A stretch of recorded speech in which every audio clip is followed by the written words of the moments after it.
Assalamualaikum dan salam sejahtera. Saya Nizamiah Asikin Muhammad Zugni dalam Dunia 11 pagi.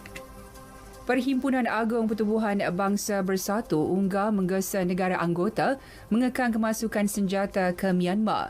Kesan itu merupakan sebahagian daripada resolusi tidak terikat bagi mengecam junta tentera Myanmar. Resolusi berkenaan diluluskan 119 negara dengan 36 menolak, termasuk sekutu utama Myanmar, China. Undian dibuat pada hari yang sama. Majlis Keselamatan mengadakan rundingan tidak rasmi mengenai situasi di negara Asia Tenggara itu susulan tindakan junta menggulingkan pemimpin awam Aung San Suu Kyi 1 Februari lalu.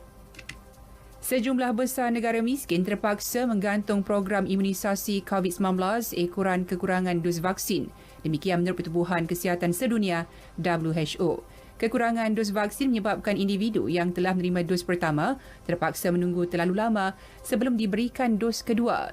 Penasihat kanan kepada Ketua Pengarah WHO Bruce Aylward berkata, antara 30 hingga 40 negara yang dijadual melengkapkan pemberian vaksin AstraZeneca tidak dapat berbuat demikian. Palestin membatalkan perjanjian pertukaran vaksin yang dimeterai dengan Israel. Ia berikutan tindakan rejim Zionis memberikan 1 juta dos vaksin COVID-19 yang hampir tamat tempoh. Menurut jurucakap pihak berkuasa Palestin Ibrahim Malham, perhantaran pertama kira-kira 90,000 dos vaksin Pfizer tidak memenuhi spesifikasi yang terkandung dalam perjanjian. Berikutan itu, Perdana Menteri Muhammad Satiyeh mengarahkan Kementerian Kesihatan membatalkan perjanjian berkenaan. Palestin akan menunggu ketibaan bekalan secara terus daripada Pfizer.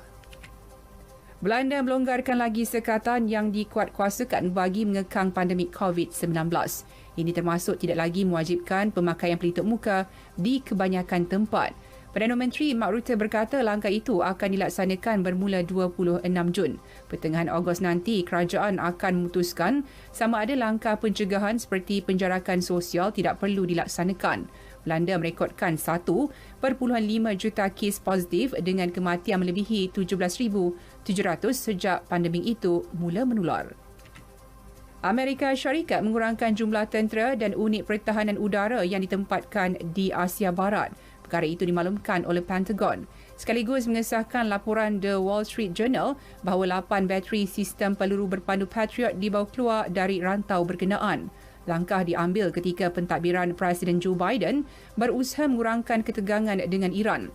Akhbar berpangkalan di New York itu melaporkan bateri tersebut dibawa keluar dari Iraq, Kuwait, Jordan dan Arab Saudi. Pada masa sama, bateri peluru berpandu THAAD turut dibawa keluar dari Arab Saudi. Setiap satu bateri memerlukan ratusan tentera dan orang awam untuk mengendalikan serta menyokong operasinya. Kejohanan badminton antarabangsa Sepanyol di La Nucia. 3 wakil Malaysia bakal beraksi di pusingan separuh akhir acara perseorangan wanita.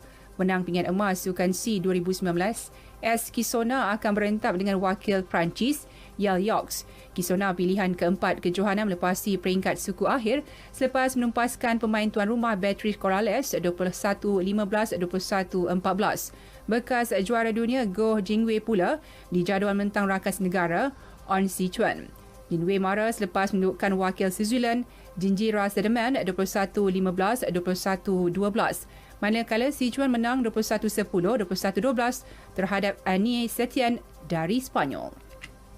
Turut melangkah ke separuh akhir beregu campuran negara T. Kayung dan Teo Mezing serta beregu lelaki negara Man Wei Chong dan T. Kewun. Kewun dan Mezing menewaskan wakil Spanyol Victor Martin Heda Ojeda 21-17, 21-17 untuk menempah pertempuran dengan beregu Rusia Radion Kargiev dan Victoria Vorobeva. Manakala Wei Chong, Kayun mengejutkan pilihan ketiga Philip Bika, Dominic Stiefels dari Austria 21-18, 21-11. Lawan mereka yang seterusnya pasangan England Matthew Clare dan Ethan Van Leuven. Beralih ke bola sepak Euro 2020, England semakin hampir untuk menyertai kelompok 16 pasukan terbaik selepas terikat tanpa jaringan ketika menentang Scotland di Stadium Wembley. Keputusan itu menyaksikan England menduduki tangga kedua kumpulan D dengan mengumpul 4 mata daripada 2 perlawanan, manakala Scotland di kedudukan keempat dengan 1 mata. Dalam satu lagi aksi kumpulan sama, Croatia seri 1-1 dengan Republik Czech. Sekian berita yang disunting oleh Mas Niza Awang Kecil dari Pusat Berita RTM. Assalamualaikum dan salam sejahtera.